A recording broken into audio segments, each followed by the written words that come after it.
I'm Cognac Wellerlane, and we are here at the Bridgehampton Historical Society.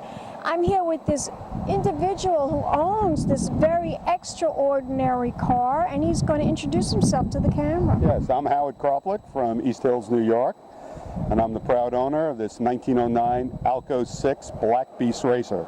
This is an amazing car with a very special history behind it. Tell my audience about the history of this car and how you came to own it. Sure. I've been the owner for about 2 years. This car raced in the Vanderbilt Cup races in 1909, 1910. It won those races. Then it went on to the Indy 500.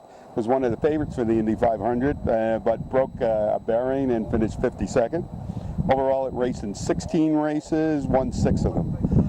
The car went into private hands in about 1915. A couple owners here and there. Was restored in about 1975. Went to Harrah's Museum, was in his collection for years. When Bill Harrah died, it went out to auction. It's been in Europe for about 25 years, where I found it at a Brussels vintage car dealer. In Brussels? In Brussels, wow. Right. And I saw it on All Things on his website. And I made an offer to him, and I got a response, "Thank you for your offer, we're insulted." Really? Yeah, so I said, well, don't be insulted, negotiate. So 3 days later, we reached a price. I told my wife, I said, on Tuesday we're going to Brussels to look at a car. She looked at me like I was crazy. She thought you were crazy. She thought I was crazy, but we did. Which is how I look at my husband sometimes when he talks about cars too. Right, so we ended up going to Brussels, and I took one look at the car. I knew the whole history of the car. I actually knew the person who had originally restored it. So took a look at the car, made sure they had the car, and brought it back to the United States. Oh my God. That's an amazing story. What was it about this car that you loved it so much? Because of the history? Because of what type of car it is? I've been actually a historian of the Vanderbilt Cup races. I wrote a book on it, Vanderbilt Cup Races of Long Island, and I wrote a book, The Long Island Motor Parkway. So I've been fascinated. I've been doing research on the Vanderbilt Cup races for about 7 years, and so the car was perfect for me. This car won those races. I knew all about it. Had 200 photos of this car in its races before I owned it. Oh my God. So it was kind of meant to be. Meant to be. It was destiny for you to own this car. Yes.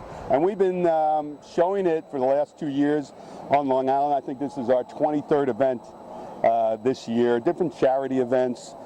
We like driving it. Today we did 2 different laps on the 5-mile course here, which was a lot of fun. So the car still runs. I see that. And it could go about 100 miles per hour. Are you kidding me? No, so today it can go 100. I've never driven it that fast. The fastest I got it up to was 65 miles per hour at Lime Rock racetrack. What's the most unusual experience that you encountered with this car? Well, there's a lot of them. The funniest thing was a little girl came up, must have been 8 years old. She took a look at the chains over here and said, "It's just like my bike." And I said, "You're right. That's exactly the same technique. It had a chain drive." It's amazing, amazing.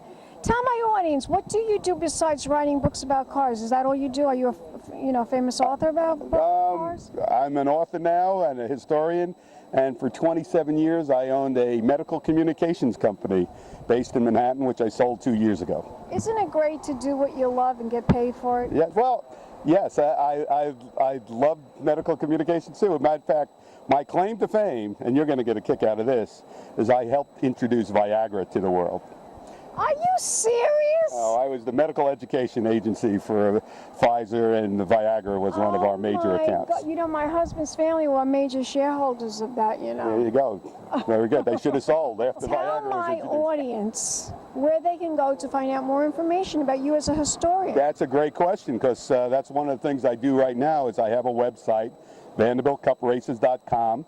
Gets updated every day, and we focus on the history of Long Island racing and also the events that are happening on Long Island, and they can go and actually see how this car was restored and conserved.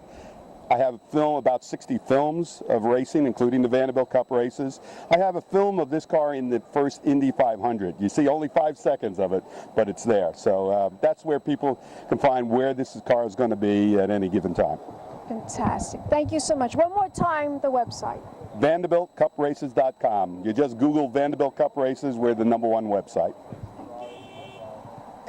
We'll be back in a moment, darlings, with more interviews coming up for the Long Island Experience. I said cognac, ooh, ooh. I said cognac, ooh, ooh, ooh. I'm a ballet blonde, fabulously dressed to impress. One of a kind girl. been a Crybaby Productions, darlings.